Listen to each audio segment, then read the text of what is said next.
Hey, this is TheRichB, and I am with my dear friend John Kennedy. Welcome to Above Board with Canderpath. We're so glad you're here, John. How you doing, bruh? Thankfully, no one could see me dancing because how we edit this is there's a picture while the intro music is coming in. But I was feeling that one today. I was feeling that intro. Unfortunately, I saw you dancing, so there was Well, somebody. There was at sorry, least man. one person. Let me just go get some singles out of my wallet and throw them your way. Subject you to my terrible dance moves. Are you a bad dancer? I don't think I've ever seen you dance. I don't think we've ever I been in a love social I setting. love dancing. That doesn't mean I'm a good dancer, but I actually very much enjoy it. Do you kind of do it And when you're by yourself then? I mean, So anytime. you're a private dancer. I'm I'm a private a dancer. You wanted to say that so bad. That's I was that's why you trying. that's like I was trying for the setup. I was trying to do my Tina Turner imitation, but you cut me off. But anyway, no, it's great. I think being I'm a private dancer. I mean, you've got some good dance moves too. We've talked about this like the last couple episodes, but I mean, I saw you So at your 50th birthday party. You were that's right. you were rocking and rolling. Almost 6 years ago. I'm over 50. I'm 55 and I'm 50. I'm officially over 55 and a half, 55.5 because my birthday's in June and we're in January. Mm. So December is 6 months. So yeah, bro, I'll be 56 this year. We need to do a. We're gonna do a revisit of we did 54 and fit. And now We're we're gonna going do to like do 56 and suffering. no, 56 and so. I'm 56 and sore as heck, man. Everything hurts. 56 and sore. Oh, that's a good 56 and idea. sore. That's gonna be the next one. Oh man, that's a I trip. love it. So today's gonna be fun because I think you're gonna Today's talk a about little. you. You're gonna ask me some things. So Well, yeah, let's today's about you, man. So for anyone who's listened to the last couple episodes, we did the year of 100 no's, which was my mission for 2023 is to have a bunch of people reject me so I just sit in the corner of my office and cry. And then Matt's was the year of yes because Matt wants to had to do the exact dichotomy opposite thing that I'm doing. I love it. But actually, if you listen to the episodes, they kind of come to the same end result, which is putting ourselves in a place of discomfort for the purposes of growth. And yours, which you had kind of teased us like 2 episodes ago, but then actually forgot about the last episode, which I think is hilarious, It's hilarious. is the year of awareness. Yeah, and That's it, your it, topic. it just is it's so rich for me to have had that little brain fart where I just forgot the word. It's happening to me a lot lately. I don't know if it's a sleep issue or whatever, but sometimes words just escape me. So yes, the year of awareness. But before we do that, I'm just a little curious. Uh-oh. How many no's have you gotten so far? Do you have a count, or is there like a running count? Yeah, Have you? I've gotten 2 no's so far, and yes, I'm keeping because only a financial planner would do it this way. I'm keeping them in a Excel spreadsheet. Remember, we talked about that with you and Matt. Like I've jokingly said, I want to know. Like we have to keep track of this so that we know. Yeah, the spreadsheet's a disaster though because it's like there's different varying levels of no. So for That's true. example, there's several people I've invited to either like invited to be on the podcast or asked to be on, talked about, maybe being Mm-hmm. on theirs. Then there's like Mm-hmm. speaking engagements, Mm-hmm. potential new clients, some different publications and magazines that I'd like to be in. So it's a vast array with way too many columns in the Have you had spreadsheet. any columns that involve you putting on a Speedo, looking in the mirror, and going, "No"? Has that been like a no? I always say yes to myself. So that's Matt's doing that because his is the year of yes. No So hate to which Speedo wearing people, by which the way. if I'm we sorry. if we can talk about that, he's taking the year of yes quite seriously. Wow. Well, Matt takes everything And seriously. and what I think is fun is now I'll text him. Well, I didn't. So like the other night, he was like doing a date night, but before I texted him. I was like, "Hey, I'm going up to shoot hoops at the front of the neighborhood. If you're around," and he's like, "Okay." I'll come. And he came and he Really? shot hoops and we had so much fun. But then he shared with me at the very end that this was encroaching on his date night. And I was like, Oh, okay, man. Like, I didn't mean to understand boundaries, right? Like, don't encroach on date night. But he's saying yes to a lot of things now, which is kind of fun. good for him. Yeah. I need some stuff done around the house, and he's very handy. I think I'm gonna give him a call later. Oh my gosh. This is great. We're going to exploit it all year. Okay, but back to you. What I think was what was fun for me, everyone. Well, I don't know if everyone that listens to this knows, but I'm very much the planner. Yes. Whereas like not that you're not a planner, but even in the terms of the podcast, I want to know the topic. I Yes. want to know the, bullet points and what we're going to discuss. Right. Whereas we've done episodes with before where we're all looking at each other and like, what are we going to talk about? And I said, I'm going to hit 3, 2, 1 and let Rich decide. And you can just like off top of dome and just rock and roll, which is so fun. But we didn't like I said I want to do the year of 100 no's, and we never really talked about what I guess maybe your theme of the year is, or what you really want to accomplish in 2023. And then on the spot in that podcast, I said, what's going to be your year? And you said a year of awareness, which I think is what's beautiful about that is probably putting you on the spot and organically saying, this is what I want to talk about. There probably is something way deeper that is the first thing that came out of your mouth was year Yeah. of awareness. So can we go a little further on Sure. maybe what you mean by that and what you hope to Sure. get out of 2023? Well, I'll be very clear on something. And so this is a little bit of an esoteric topic, number one. Number two, it's might be, there might be some woo-woo aspects to it. So I just want to be, so for our very, intellectually focused people who don't get that, just, relate, don't compare kind of thing. But I think how I would describe it, the simplest way that I can is presence. So being present, because I don't feel that I'm good at that. I am a person who is in a lot of headspaces at once at all times. It's exhausting, quite honestly. And I'm quite certain that, well, I know I was for sure. There's a kind of funny story around this. My oldest son, who had some learning disabilities when he was younger, we took him for some testing. And the short version of the story is, what do they always test kids for in the beginning? It's always going to be ADD. That's the first thing that they look at with a lot, depending on how the kid's presenting.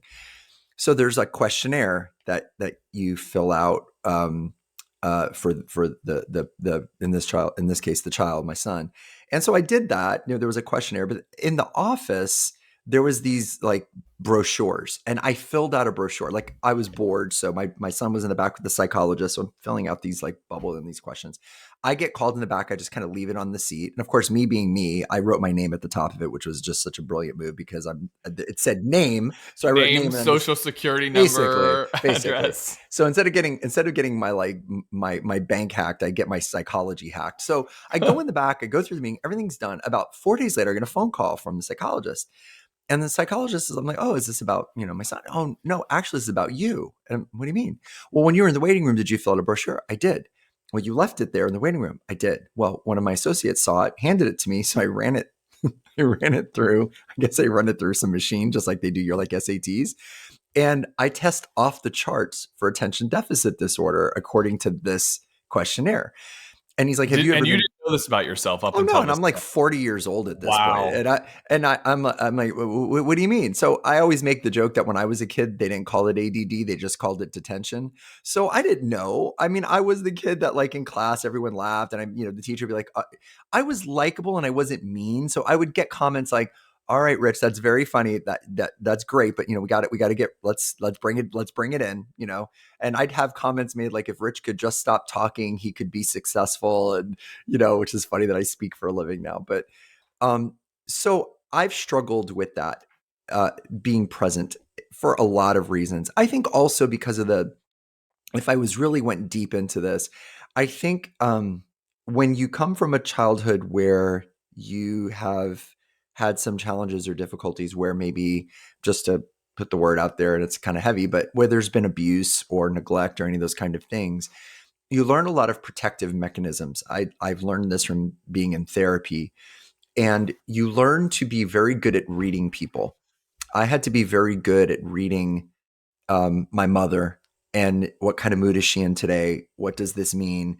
What kind of person do I need to be today to survive, to get through the day, to not be hit, to not, whatever. So you find yourself splitting off into all these different people. Like, okay, today I'm going to be the perfect child who cleans the house because she's going on a rant about the house being dirty. So if I clean my room and if I vacuum, then nothing's going to happen to me. Or today she's in a really good mood, so today's the day that I can ask if I can have the sleepover at my friend's house. So I became very good at reading energy of people, which served me well in different jobs that I had. It served me well as an emergency department nurse or a trauma nurse. It served me well in the ICU. It served me well when I was, dealing with like gang shootings, and I'd have gang members visiting, and I could read like, is this going to escalate? Is this going to turn violent? Or, because sometimes when you have gang shootings, the person survives and then their gang comes to visit them. But then the other gang heard on the news where the victim was. So guess they show up because they want to finish the job. So, I mean, I became very good, and I think I still am, at reading people. When I did sales back in the day, I was number one. When I was a gym membership, I used to do personal training. I was number one at 18, 19 years old. I was blowing away these grown men who've been doing this for 20 years. Not bragging. I just was really good at reading somebody and telling, as a parent, I'm good at knowing where my kids are. And I think as a friend, I can tell when someone's a little off or something.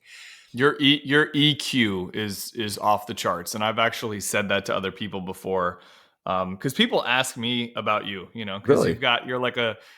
you are a social media influencer, I guess. and so I've had friends ask me like, what's it like to do a podcast with him? And what is funny, not to downplay it, but because you're my neighbor and I've known you for so long, I don't like I know you have the blue check mark, and I know that you are a social media influencer, but like I know you as Rich. You're my neighbor. Of course. And so I get these questions And and dear it's like, friend. and they're Neighbor like, and dear well, close friend. yeah, you're one of my best friends. And they're like, what's he like behind the scenes, Nobody's ever And asked you that question one yes. time. Oh Well, yeah. Yes, really? absolutely. You've Wow. actually met a friend of mine. I'll share with you after the show. You've met him since, but he's asked me that. And one of the things I've always described about you is that your EQ is just off the charts. Like you have this. So it's funny we're talking about awareness. I feel like you have great social awareness to Hmm. understand what's happening around you, Mhm. and when someone's feeling a certain way, or if they received something maybe the way you didn't intend for it to be received, like you can manage that situation right away, Yeah. because you have such high EQ. Thank you. However, what I think is interesting in what you just shared is that it took you until you were in your 40s to realize that you had ADD. And Mhm. maybe this kind of speaks to everything that you just shared, which is you've been so focused on being socially aware about everything around you and everybody around you, that maybe the self-awareness side was not present. I don't know. Yeah. That Yeah. just literally That that just came to me that we didn't pre-plan that. Well, I know, and That's I wrote amazing. that down actually, so we're on the same chain. It was so about survivability, survival. It was about survival as a kid. And I never. That was one of the breakthrough moments I had with a therapist. Was she said, "You are so good at reading other people because you had to learn to do that to survive." She said, a deer in the woods is very good at discerning sounds because they know what sounds mean. A wolf is approaching, or a bear is approaching, or whatever, or a hunter is approaching. Um, and I became very good at that. And so it was about survival. But what I realized, and I also have a good deal of self-awareness in the sense that I do know who I am and what I'm about. I'm very pretty clear about that. What what I realized wasn't coming together was presence, Hmm. where I can have a conversation with somebody and just be that moment, not be listening to them and caring about what they have to say, but also thinking, oh, the ice cream is in the trunk of my car right now.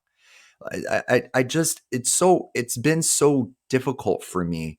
And then I become an ICU nurse, right? Well, an ICU nurse, and all my ICU nurse friends or nurse friends out there will tell you, you're doing one thing and your brain is thinking, well, I've got to get them ready for MRI, but then I'm going to have to do this, and their med is due at 3 o'clock, so then I can give it at 2:30, and then while you're doing something, you're thinking that. I mean, I've been in the middle of CPR and thinking, anybody who's ever done CPR, anybody in healthcare, you're thinking, what's the next med that you're going to give? Okay, the epi didn't work. Now we're going to move to this, and then So when you live a life that way, you start to become these like fragment. You become a fragmented person, and I have started to put those pieces together. So this year, I came across this kind of way of thinking, And it's my own spiritual values, my own spiritual beliefs. But I realized that, okay, now this is where it's going to get a little, I might lose myself in this. Awareness is more than just being present. But do you remember on, I don't know if it was the last podcast, and we don't really push our YouTube that much, so the visuals are lost on people. But do you remember when I said to you, point to John Kennedy, like show me who John Kennedy is, and you Yes. pointed to you put both your fingers in a movement and pointed like to your chest, to yourself. And I said that's your physical body, right? But that's really not you. I mean, you're more than that, right? You're not just a physical body. Yet we identify as being this, I'm this 50, almost 56-year-old bald guy who needs to shave, who's wearing a black hoodie, who's, this is me. But I realize that we are oh man, it's so hard I wish I was smarter and I could explain this better. The I of who we are is this other thing. So the I is not your body. The I is not your brain, because your brain is an organ. For example, you can't see a thought. I mean, on MRI, they can see electrical activity, but there's so far that I know of, there's no technology that could scan your brain and say, John just thought of Sofia Vergara, John just thought of a Ferrari. John just thought of, the Braves winning the World Series 10 years in a I row. think about that all the time. Probably all of the above, but Also, might replace Sofia Vergara with my wife, but yes, of think about course, 100%, 100%. brownie points. I'm But going to tell Jackie to listen at minute 16:50. but so far that I know of, there's no way to see that thought. There's no way that they could say, oh, this is the thought. They could say, oh, a thought is something is happening in the brain, which therefore led me to like really dig into this. Like, who am I? Well, my name was given to me. I'm rich because that's who my parents decided to name me. What I understood from my mom and dad was I was supposed to be Giovanni, but they didn't want to give me an Italian name because there was a lot of, at the time there was a lot of prejudice, if you will, towards Italians in the late 60s. Every Italian was in the mafia, and that's what my parents said. I'm just saying what my parents said. And in the 50s into the 60s, that's how Italians were viewed per se. So my mom and dad gave me a very quote unquote American, if you will, name. Sure. Richard, right? So that's just the name my parents gave me. So I'm not my name. Am I my job? Well, some people in America, especially in the West, when you meet somebody, what's the first question you ask them? What do you do? What do you do? What do you do? And so then somebody goes, I'm a nurse, I'm a doctor, I'm a financial planner, I'm a lawyer, I'm a teacher, I'm a stay-at-home mom, I'm a stay-at-home dad. Well, that could be taken away from you. I mean, you could be a lawyer and get disbarred. So then are you not you anymore? You're still you, but now are you a waiter? Now you're a mechanic. Now you're a car salesman, or salesperson, whatever. So I really got into that deep kind of, who am I kind of thing. And I came across this concept in several books and through several podcasts because I'm a firm believer that information is sent your way when you need it. This is where it gets a little, I might lose myself in this again. The I, who am I, is who's observing all this. So I have these moments where I sit and I say to myself, and I got this from Rhonda Byrne, actually, on a podcast for the School of Greatness, which is, I could not highly recommend a podcast more than the School of Greatness. I love Joe Rogan. I love Tim Ferriss. I love all the podcasters, but I've really just fallen in love with this guy. I just, Lewis Howes, right? Lewis Howes, and he's just. It's one of the few people, like he said on his podcast, he saw himself meeting Tim Ferriss and working with Tim Ferriss and having the same publisher, and all came true. I have this feeling that someday I'm going to somehow work. And he actually commented, I commented on one of his YouTube videos. I don't know if it's him or his social media manager person, but I just commented and he said, thank you so much for listening. It means a lot. So it was like, oh, wow, we talked, I'm going to put him on my year of 100 no's for you. Yeah, maybe I'm going to start tagging him on stuff. Cause at one point I had more followers than him on TikTok, but he passed me up. So I was hoping like to have that like connection, like, hey man, you and I are both like, right. And then I was like, no, I'm shadow banned on TikTok right now. It's kind of sad, but anyway, back to this. So I got this from his podcast, and Rhonda Byrne said to ask yourself, am I aware? And constantly ask yourself that. So, John, like you have the year of a hundred no's. I lost count on how many times a day I say, "Am I aware? Am I aware?" Yeah. So I stop and I'm doing something. And I go, "Am I aware?" And then as soon as I do that, something weird happens. It's not my thoughts. There's almost like this other beingness.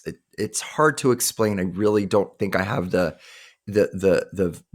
language, but there's this. It's almost, I don't know. One would call it your soul or your spirit or your higher self, but I have these moments where I'm not in my body, and it's like I'm doing it right now. It's weird. I wish that you could. So right now I'm visually looking at my Padre Pio mug and my phone and the microphone, and I just am merely this presence observing this, but that presence is connected to something else. So here's where it gets even more out there. There's this realization I'm starting to have that we are not separate from anything, and it's freaky. So Buddhists believe that. I think Christians believe that. I don't know as much about Hinduism and Islam, but there may be components of it. So my apologies to anybody who might practice those belief systems. I'm just ignorant of them. But I believe that most religions and many spiritual paths and many, esoteric paths and many psychological paths talk about connectedness between people.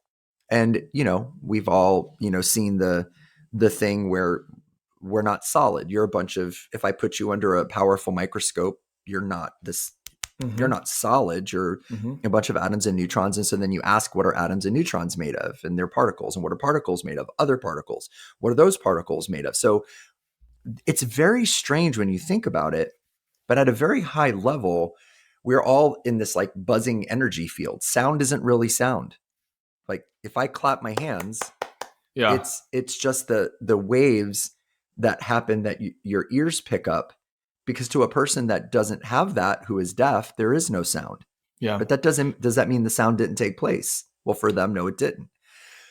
What I basically am saying is there's this realization where I ask myself, am I aware that I become, I call it acutely present. And for someone like me, it's an overwhelming sensation. And why do I want this? Well, I'm writing a book right now. And so when I ask myself, am I aware, in those moments, all of a sudden I become one with this book.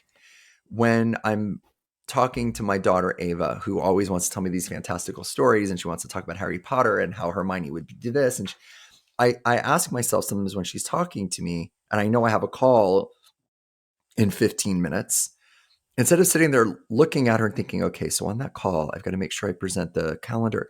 I just go, am I aware? And I go, I oh, think I think so many people would love to learn how to actually do that, because we're all so distracted by what's going on around us. I think that all the time. I'm with my kids and I am somewhere else mentally because I'm thinking about work. Do you have a trigger that you use to remind yourself to ask yourself if you're aware, or is it just something you think of? And I asked that because I heard I think it was Ed Milet was talking about uh, like these different like athletes that have triggers. Like Manny Pacquiao does this like specific thing with his gloves, and that's when he knows like, okay, now I'm locked in and I'm present. I'm in this moment. And I think the conversation was kind of relating back to different triggers for the level of awareness that you want. I don't know what it looks like. Maybe clapping your hands twice and going like, okay, here I like, as a reminder, as a positive trigger to remind yourself, to ask yourself, am I aware? Do you do that at all? Or do you I just, I don't, not yet. And this is new to me because we're on, it's just the middle of the second week of January. It's very Tony Robbins, does this thing where you psych yourself up and then you do this like, yeah, or I forget what it is that he has people do, but you get yourself into a certain state, because he always talks about if you change your state, then you change things. If you're, mm-hmm. he'll ask, what does a depressed person who's down look like? Their head is down. What's their physicality? Their low energy. What does their voice sound like? This. So what would be the Yeah. opposite of that? So create that state and get in that state and then do something where you like snap your fingers and you go, yes. And whenever Yeah. you go, yes, you get into that state, which is very Yeah. powerful, by the way. No, what I do is I think this might sound dumb, John, but I think the trigger is I'm I'm aware enough of myself that I realize when I'm not aware and I'm kind of like slumping, like I'm just going through the motions of something and I go, am I aware? Snap Right? back. Yeah. Yep. And Yeah. I've it's done that very before. different. I'm still in the middle of it. I This is like learning a language and I only know how to say yes, no, where's the bathroom and what time does the train come? Like that's all Sure. I've learned in this language of awareness so far. But I've been working very hard on my prayer life and my manifestation life and putting things in my mind that I want to see and I want to take place. I notice a lot of things, and some people might think they're totally just out there. I am a person that constantly I look up at the clock and it says 444, 1111, 1010, 222, 111. Not at this moment right now, but I mean, it happens to me multiple times a day. It's very rare that I look up at the clock and it's 10:23. It's Hmm. rare. And I don't know if I'm creating that in my mind. I don't know if that's a signal from, a spiritual side of things. I interpret it that way. But I've noticed that that's happening a lot more. I've just noticed that this concept of being aware is basically that we are all connected. We are not different. I had this moment in Chipotle where the young man was making my Chipotle and I just looked at him and I thought, we're completely connected. We are like, I love this guy. I love you. You're such a good, and I felt this feeling of love towards him. Like Yeah. this, this, peaceful, just, and, and I just spoke to him that way. And I had somebody say to me, it was really weird. It happened, recently, and please, this is so going to sound like I'm patting myself on the back and I'm so not. I'm just showing how this does do something. I was boarding my first flight for the year because I just recently spoke in Phoenix, and I stopped at Dunkin' Donuts and I bought a dozen donuts. And everybody was cracking jokes as I'm boarding the plane. Like there was all these dudes like, "Oh, I'm sitting next to you." Ha, ha, ha. As I got on the plane, I just handed it to the flight attendant and I said, "Here, I bought this for you." And I lied. I don't know why I felt I had to do this. I said it's my tradition that whenever I take my first flight of the year, I always give donuts to the flight crew. I've never done it before. I don't know why I'm just outing myself. I don't know why I felt like I had to have a reason, but I thought to myself, okay, well maybe I'm creating it now. That's what I'm going to do now I think next if you year. don't have a reason, then it might come off as like, what's this weirdo doing? Like remember when I had to do like a random act of kindness and talk to a stranger. Sure. There was one conversation that was incredibly uncomfortable, and then I basically I explained the circumstance, like, I'm in this challenge where we're trying to do one random act of kindness a day to somebody that we don't know, and like I found myself over explaining it. And I'm like, why am I even doing Right. this? Like, do the nice act and move on. But Right. I honestly think that people are so surprised in society today to see that they're Oh, skeptical. Like, yeah. what is this? So you Yeah. So you probably have did to, that with the donut so that yeah. the person, he or she, felt like, okay, this isn't There's a, weird. there's a There's a reason. purpose. So Yeah. they were super appreciative and super nice about it. And like, oh my gosh, thank you. That's so nice. And then several of them came up to me and I wasn't, get trying to gun for an upgrade or anything like that. I just, it is what it is. So I'm sitting in my seat in 31C, whatever way in the back of the plane. And one by one, a couple of them, not all of them, there was like 5 flight attendants, I think. 2 of them, maybe 3, said, "Oh, thank you so much." Or "I'm eating my donut right now. That was really sweet," whatever. It felt so good. It just felt so good. And I just loved them. Like I just felt this feeling of love for these people. And I was like, God, I mean, they got up early in the morning and look what they're doing. And they're making sure we're safe. And this thing happened to me recently prior to that. And so it's kind of along the same lines where I was boarding this plane and there was no donuts in hand. And I just thought to myself, and this was before I even did this commitment to awareness, I just thought, I'm just going to love everybody on this plane. And I know this sounds weird because people now understand there's different types of love. There's romantic love, there's love of a friend, there's love of your dog, there's love of your world, there's love of your country, agape love. They have all these different forms of love. Love meaning just, I'm going to put out there like this warm feeling. And I did. That's all. I just kind of like did this little prayer and everybody on the plane, I love you and I hope you're well. And I just was putting out this energy and I was doing work. didn't do anything, didn't give anybody anything, didn't like put everybody's bags up, wasn't like handing out peanuts. I didn't do anything. As I'm getting off the plane, the flight attendant puts her hand out like this, like I'm putting my hand up, like stop. And so I stop. And luckily, the people behind me were hung up because they were trying to get their bag out.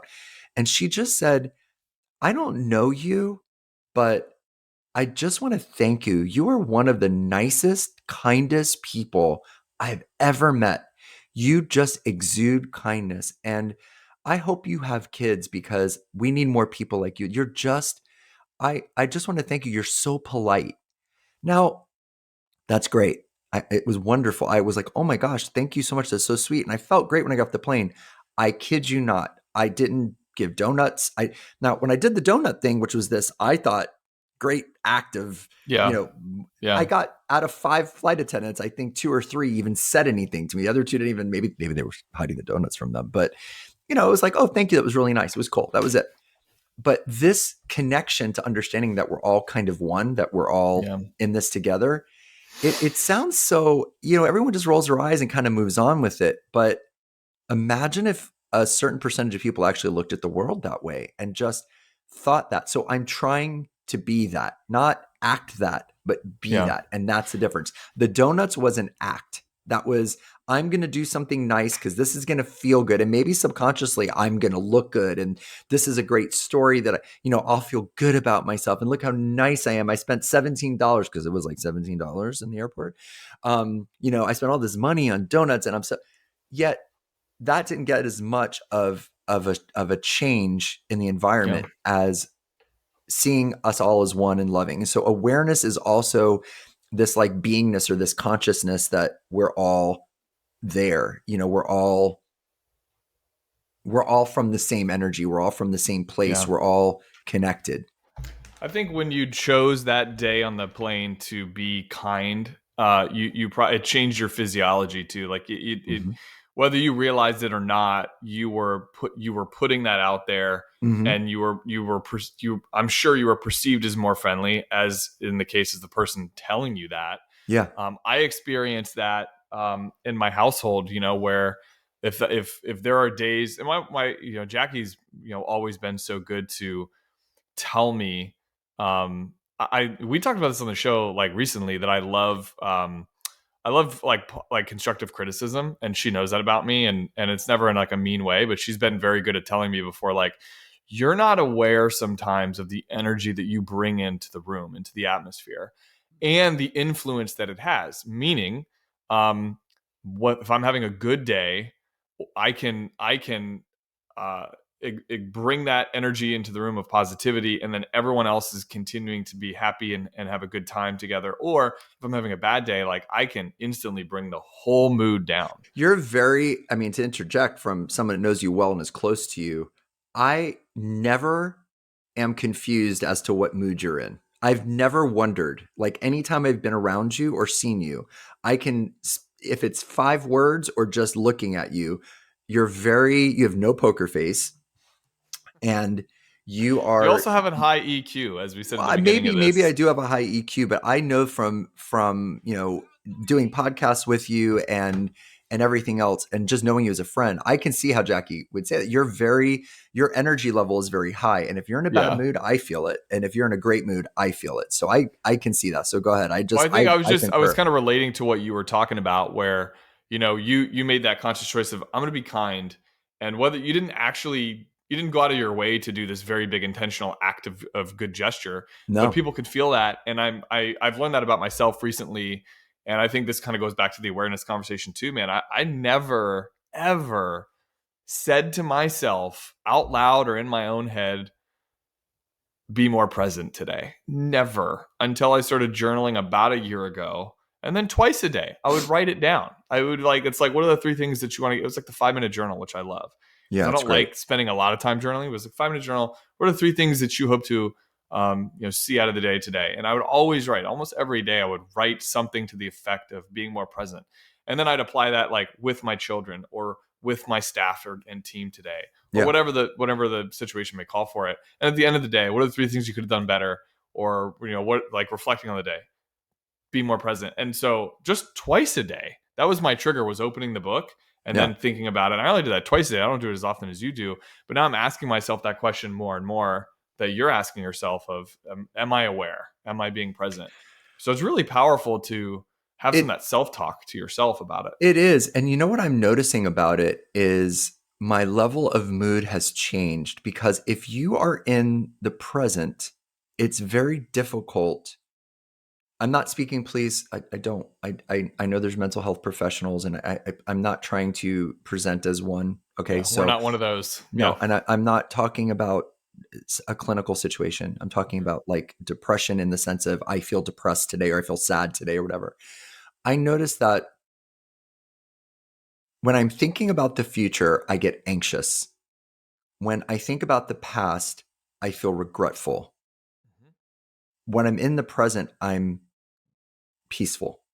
I just truly in the present, not I'm in the present in the middle of this crisis, but truly in the present. I just flew the week last week where the FAA grounded every flight. And it's the first time they've done it since 9/11. And I wanted to get home, and my anniversary was the next day. And I felt the anxiety start. I'm gonna have to get a hotel, and I'll spend another night. When's my flight? And my one flight got delayed, and I'm like, oh my God. And then I went, am I aware?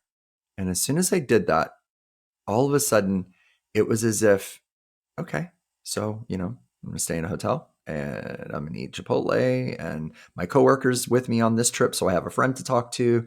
And, I'll FaceTime on my anniversary, and we're celebrating the next day, and the gifts are running late anyway because the shipping was messed up, and it's all good, and I had a very difficult work situation, and I was very frustrated. I didn't like emotionally detach from it, but then I very quickly went, am I aware? And all of a sudden, everything just in front of me, it's windshield wipers. That's what it is. When you live your life in the future and in the past, it's like driving through the rain without windshield wipers. You can kind of see where you're going. You can maybe see moments where the wind blows the wind, but you're very dependent. But when you put the windshield wipers on, depending on how fast they are, you get the clarity. If they're slow, you'll see every a little bit. But like if we get one of our big storms in Florida, and you have good windshield wipers and you put them on fast, that's what awareness is.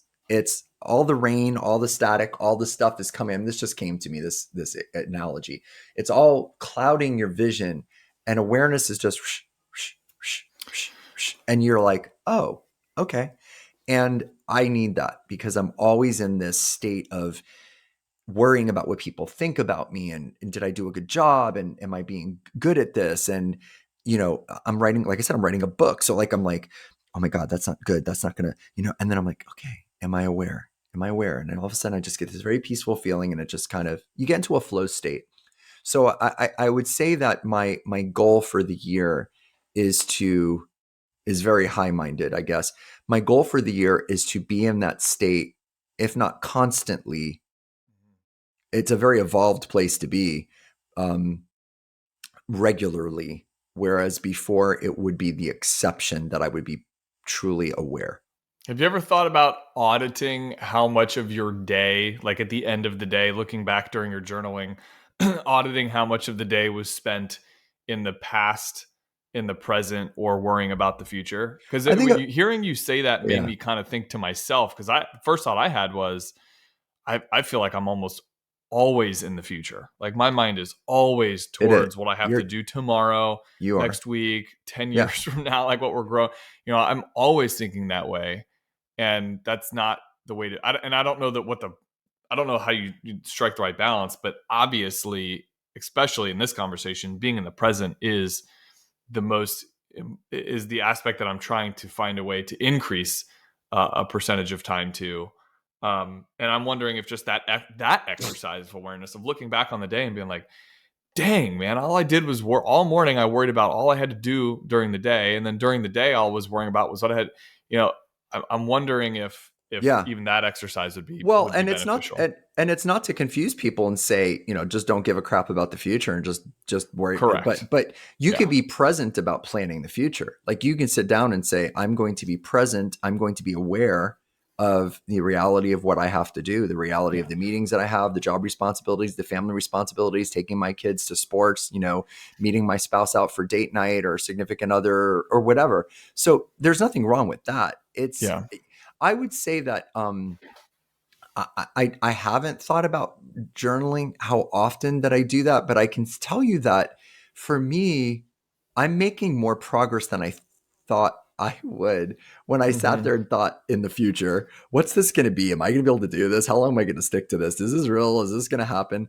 I've got to say that surprisingly, it's giving me so much satisfaction. It feels Cool. so good that I don't want to not do it. And I want to get better at it. And it's almost like your life is almost like you realize that the world is a dream. This is all just this dream. And it is. I mean, I remember seeing my mom pass away last year. And I remember I've seen a lot of people die. I have, being a nurse, I've seen hundreds and hundreds.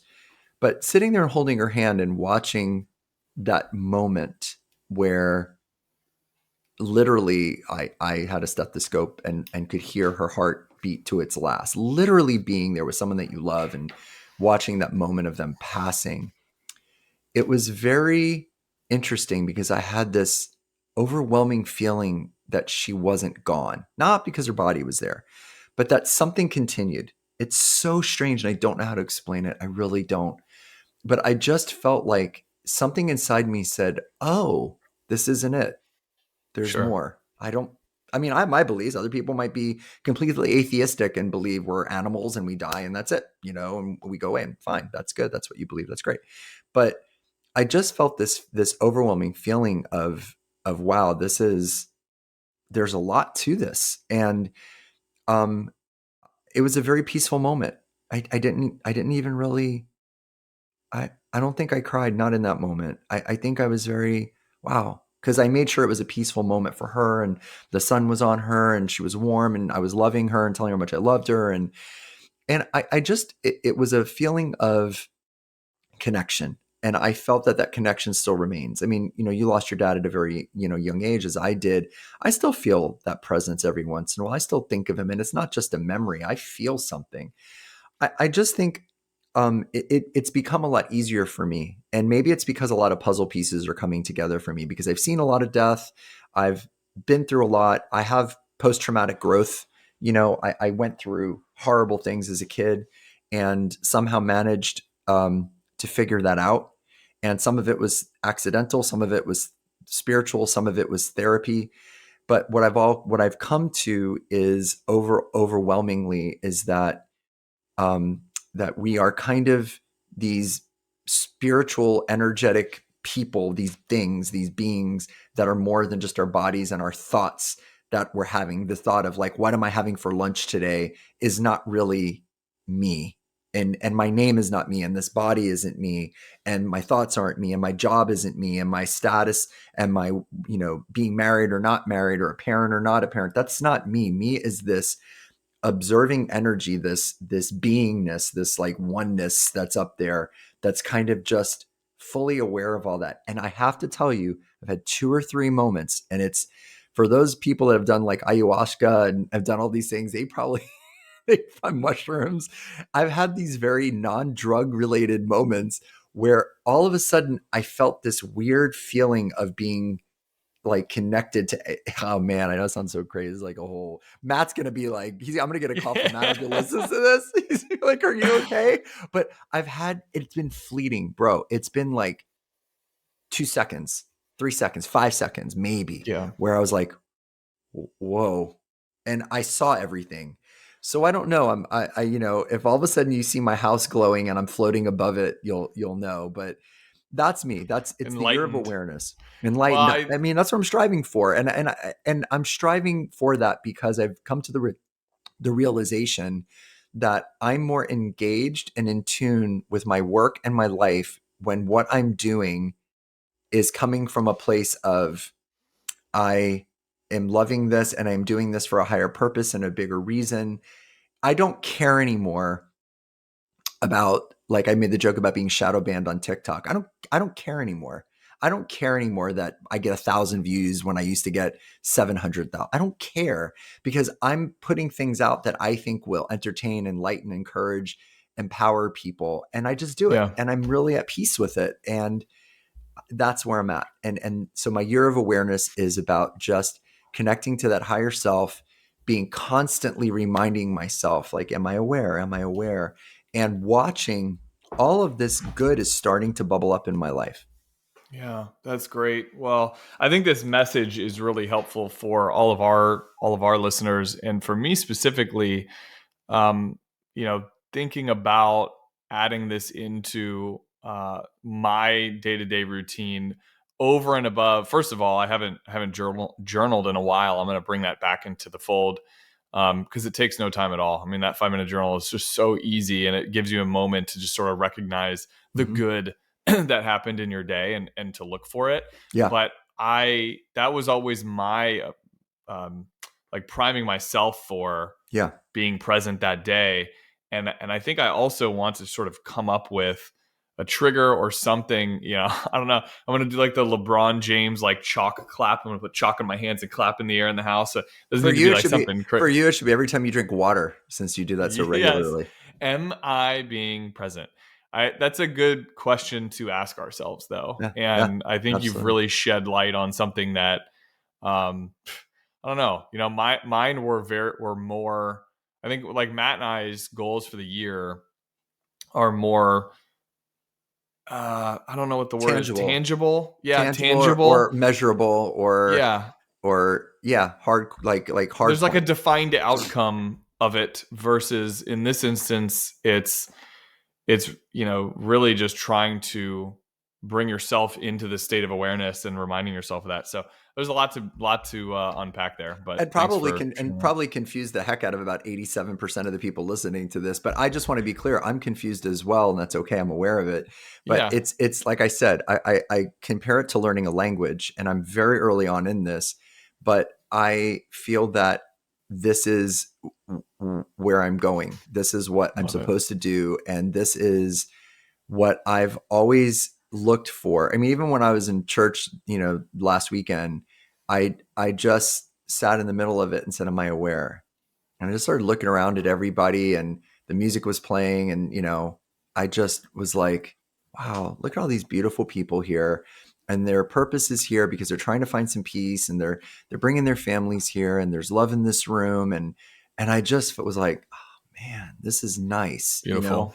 So yeah, I just, am I aware? Am I aware? Am I present? Am I, even if you just started with, am I present? I think that's good. Am I, for some of us, it might just start there, and I'm still working on that too. But yeah, that's what it is. Well, That's my year.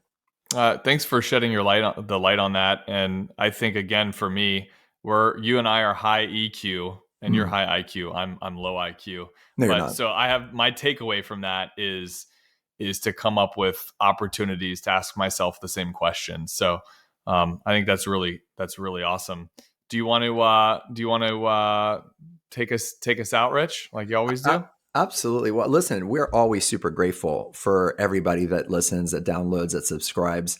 The biggest thing that you could do for us is like this podcast and share it with others. We would be highly aware of how grateful we are if you did that. So, hey, you have a great one, and we hope to catch you on our next episode of Above Board with Candor Path on behalf of John and Matt and I. Peace out. We love you. See ya.